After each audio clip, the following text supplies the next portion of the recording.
Welcome to Below Average Joe's Cooking Adventure. I'm Lee, obviously.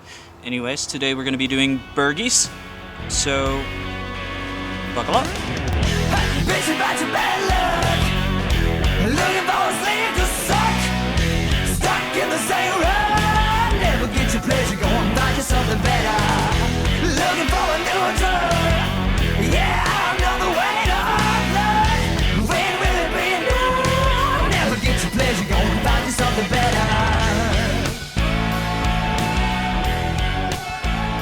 Alright, so first things first, we're going to get started with going over our tools of the trade for this evening for the burgies.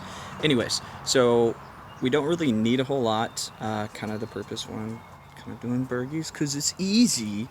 Anywho, but we do need a few things to get these burgers going, so let's kind of go over those really quickly here. Alright, so first off we're going to need our grill. So I just have a kind of a normal Weber dome grill, nothing special, fancy or anything like that. You really don't need anything fancy because we're doing charcoal here today. Charcoal baby! Anyways, don't mind the dust. Let's see here. See if I can do it clean. Yep. It's clean now. Anyways, so pretty standard stuff. You can see it's been used, had this for a few years. It's just perfect for what we need today.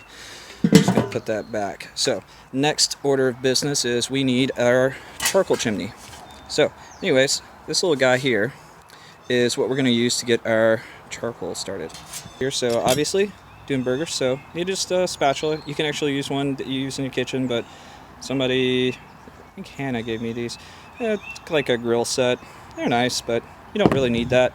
And then some tongs, and we're going to use this to kind of put some oil on the grate and kind of get that seasoned, because this is going to be the first grill of the year. And then we go to our charcoal. So I use this Royal Oak hardwood lump stuff.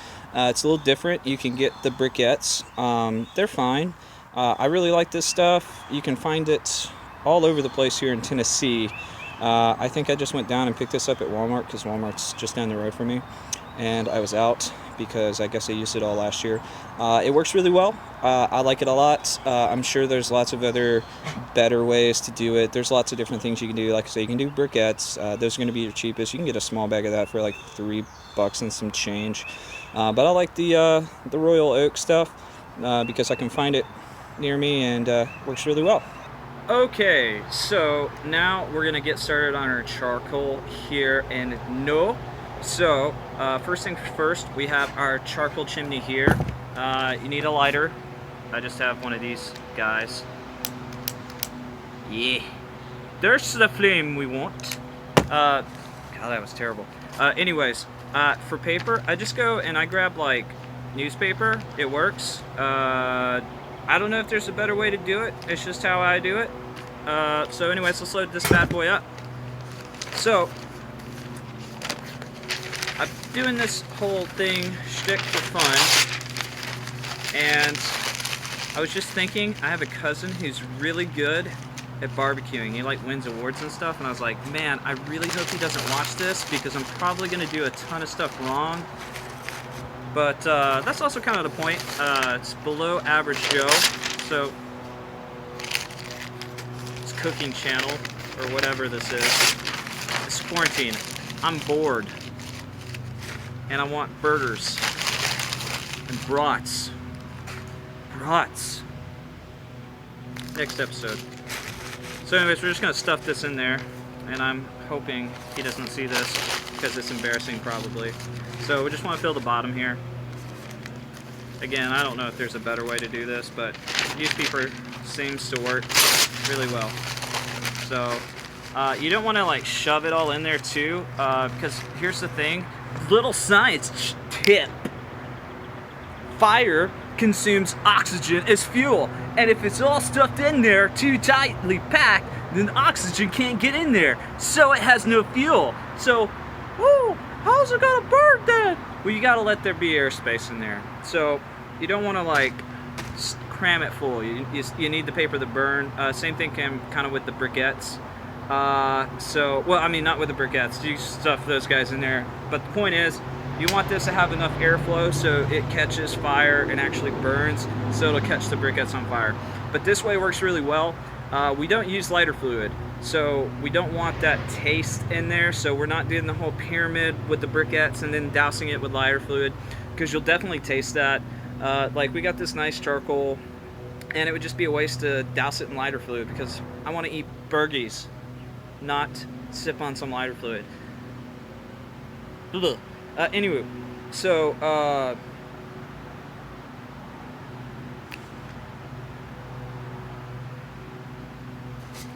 where was I? Anyways, just rambling at this point. Now we're gonna put in our charcoal. Let's go!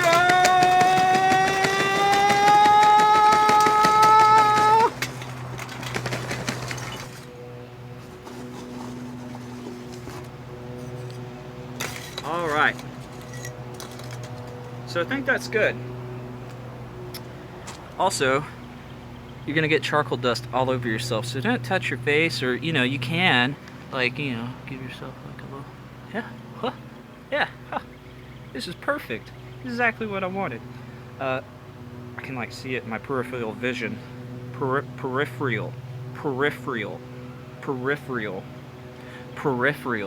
Anyways, we're just gonna set this on the ground, because you don't want to set it on like a table. You can put it in your grill too. Just depends on your surface or whatever. I've got concrete, so actually I think I will just put it in my grill. All right, so now we're gonna take our briquettes, and I've changed my mind, because I was talking about airflow, and I said you could put it in the grill, but I think I'm definitely gonna put it in the grill, and that's for, hang on a second, that's for one reason in particular, and that is about that airflow I was talking about earlier. And what I mean is, oh no, well, I'll get that in a second. The grate at the bottom is open, so instead of putting it on concrete, not allowing air to flow up and under it, I'm going to put it on the grate here so that air can flow up underneath it. Get my straight piece of charcoal here. Perfect. Alright, so gonna come back and get our flame device, and we're gonna light this bad boy up. And while this is catching fire and getting our charcoals ready, we are going to go ahead and get started on our burgers, because this will take just a minute. Just a minute. While our charcoal is going on the grill over there, we'll just kind of go over our major ingredients here. So obviously we've got our ground beef. So now when I'm doing burgers, I go for a variety of 80-20, 80% lean meat to 20% fat. So I know a lot of times people want to go for like a leaner beef or something like that for health conscious reasons, and I get that. But when you're making burgers, really one of the big flavor enhancers is the actual like beef fat. So we want to do 20 because that's going to help cook it. It's going to impact all the flavor. Otherwise, it's just it gets kind of tough and bland. So we'll do 80-20 ground beef. And we're kind of on a budget here. So I didn't grind this myself. So, next we have salt and pepper. So this is just kosher salt. Same stuff I used in my guacamole making video. Doesn't have to be a whole lot. I put it in there so I can pinch it out. And then, of course, black pepper. This is like whole peppercorns, crack it on it, but keep it simple. So, and those are the only two things I'm going to season my burgies with today. And this over here, this is just some canola oil. So I'm going to use that to actually season my grate. Also, you're going to want to wash your hands after handling charcoal and stuff when you're doing food prep. But after my charcoal is done, I'm going to put the grate back on after I, of course, pour all this lovely charcoal in the bottom here and kind of arrange it. And then I'm going to put that back on. And basically, you'll just take this and then you'll use your tongs, just kind of clamp it in, like so, dip it, and then you're just going to rub it down, and that's just going to season your grate. Alright, so let's go ahead and pat out our burgers. So, let's get this off. Get a drink of water real quick.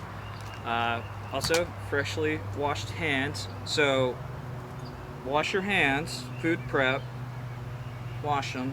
Also, coronavirus, or, you know, COVID-19, or Wuhan flu, or flu, bad, sick, don't get it. So wash your hands, you nasties. Anyways, let's go ahead and pat out our burger. So with the burgers, so one of the things you want to make sure is you don't want to overwork the meat. Otherwise it kind of turns into this sort of like mushy paste kind of thing. So you really just want to like gently pat them out. And another thing to think about too, because we're doing 80-20 beef, these are going to shrink up a bit. So to kind of counteract that, what we're going to do is we're going to make these larger to compensate. So you kind of want to make it a little larger than what your hamburger bun is going to be, and I don't have hamburger buns out here, so dang it. So I'm just going to eyeball these, so this should be fine. But again, you don't want to like overwork it. I make mine like I mean, these are going to be thick burgers, like myself. Anywho. So this is kind of our burger patty, you know, to scale with my face. Anyways, so that's about the size we're going to make our burger patties today. Actually, I'm going to flatten it out just a little bit. And if it goes over the edge of the buns, that's fine. That's fine. It's fine. It's fine. It's fine. It's fine. Questions, concerns. Do I touch my phone with meat finger?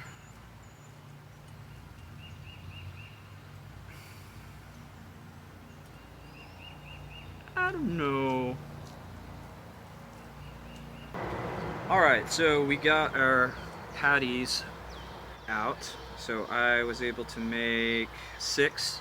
I don't even know how much it was, but now we're just gonna give it a little seasoning with some salt.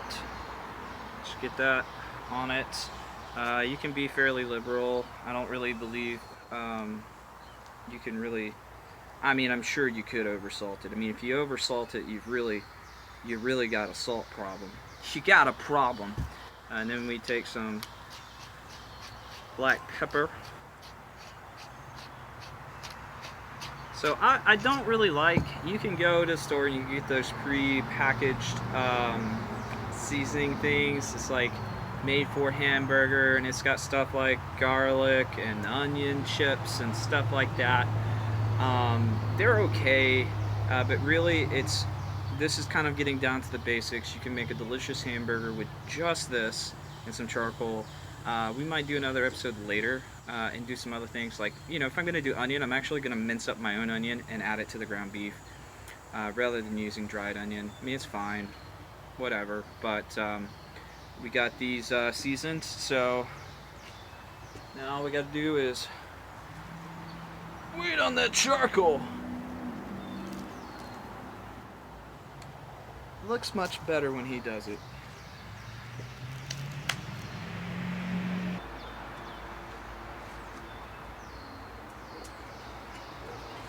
Also be careful because it's hot stuff.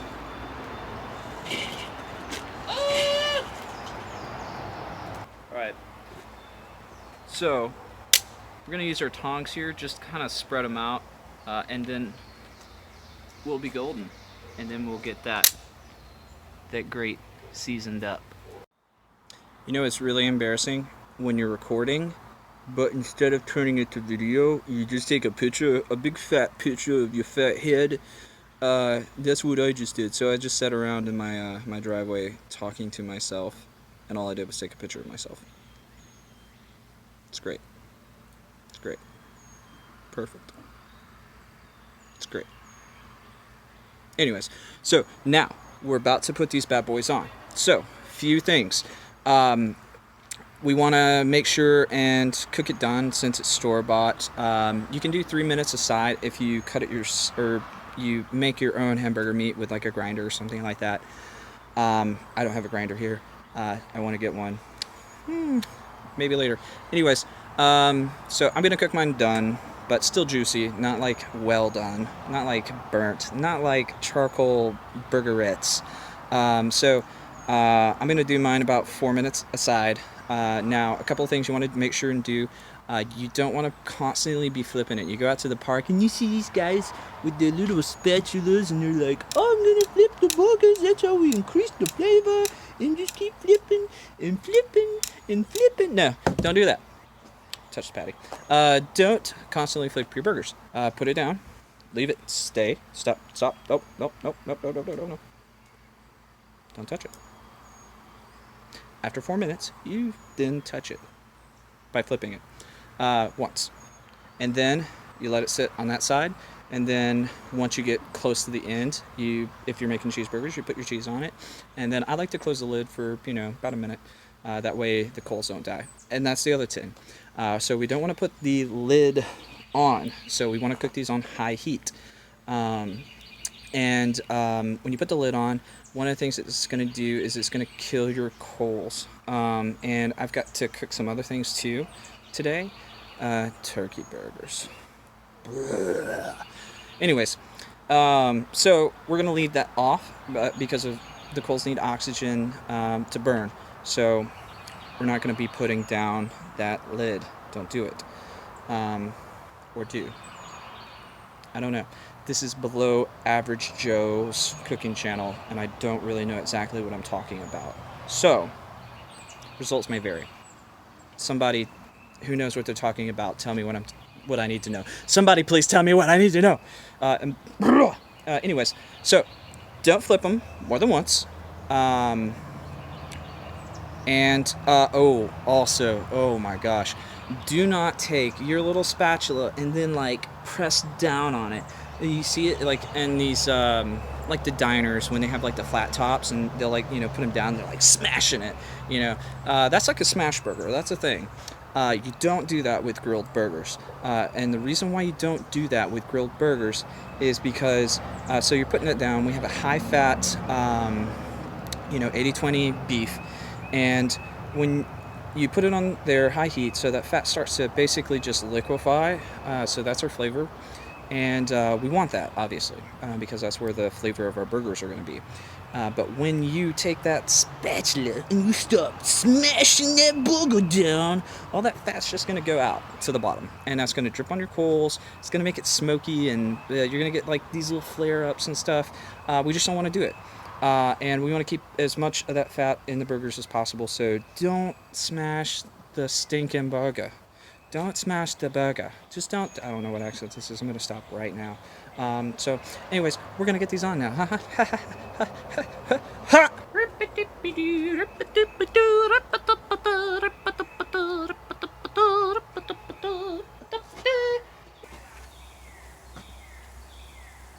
You better not flip those burgers.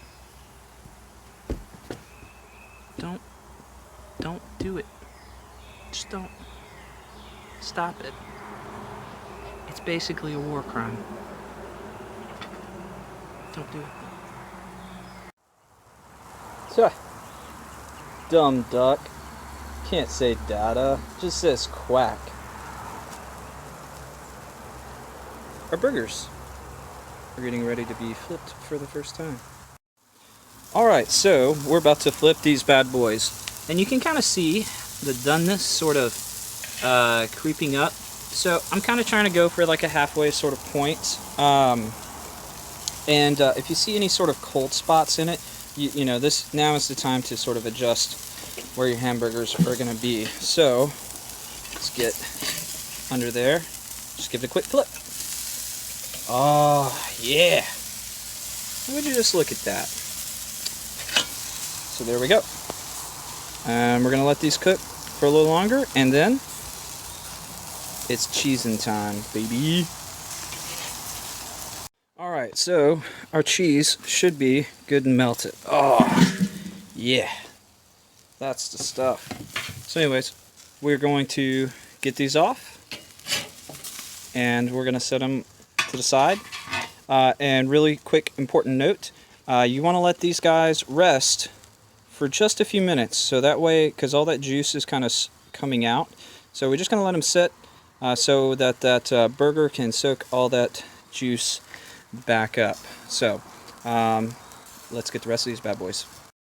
Alright, let them rest, and here we go. Nice big juicy burger. And you can dress these 20 different ways till next Sunday, but I'm going to keep it pretty simple, and I think I'm just going to take a packet of the honey roasted barbecue sauce from Chick-fil-A and squirt on this bad boy and have it with some fries. This is your Below Average Joe's tutorial in how to grill burgers on a beautiful day. And thanks for watching. Bye-bye.